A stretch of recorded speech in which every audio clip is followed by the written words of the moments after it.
নমস্কার। আরও একটি নতুন রেসিপির সাথে তানিয়াস রান্নাঘরে আপনাদের স্বাগত জানাই। আজকে আমি একটা টিফিন রেসিপি করছি। তার জন্য আমি একটা পাউরুটি নিয়েছি। পাউরুটির মাঝখানটা আমি এইভাবে কেটে নিচ্ছি।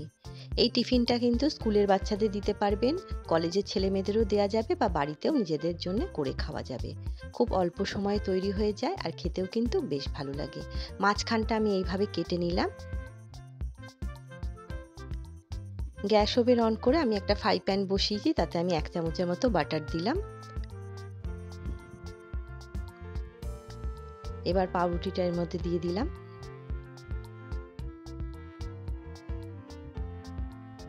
মাঝখানে একটা ডিম দিচ্ছি।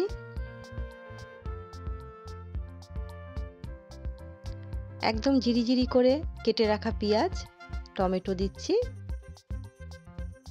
আর দেবো কাঁচা লঙ্কা। ঝালটা আপনারা আপনাদের স্বাদ বুঝে ব্যবহার করবেন, যে যেমন ঝাল খাবেন সেই পরিমাণ মতোই লঙ্কাটা ব্যবহার করবেন।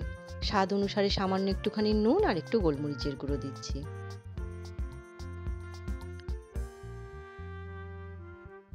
দিয়ে এবার মাঝখানে এই পাটটা দিয়ে দিলাম, দিয়ে একটু হালকা হাতে চেপে দেবো।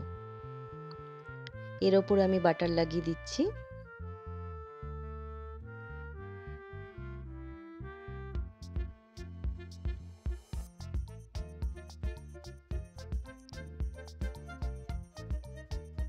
এবার উল্টে পাল্টে সেঁকে নেবো দুপিটি খুব ভালো মতো।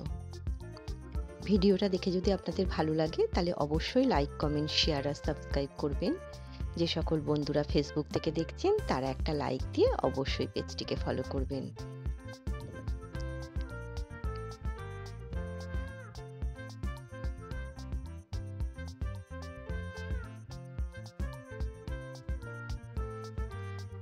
তৈরি হয়ে গেল। খুব অল্প সময়ে তৈরি হয়ে যায়। রোজ রোজ একরকম টিফিন বাচ্চাদের দিতে বা বাড়িতেও করে খেতে কিন্তু আমাদের ভালো লাগে না। মাঝের মধ্যে একটু অন্যরকম হলে কিন্তু বেশ ভালো লাগে। আর যদি সময় খুব কম লাগে তাহলে কিন্তু আমাদের আরও বেশি ভালো লাগে।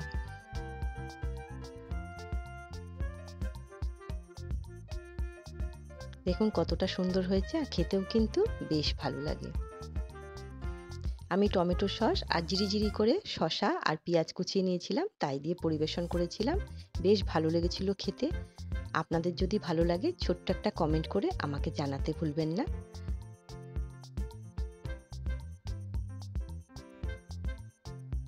আজ তবে এই পর্যন্তই। দেখা হবে পরের একটি নতুন রেসিপির সাথে। সবাই সুস্থ থাকবেন, ভালো থাকবেন।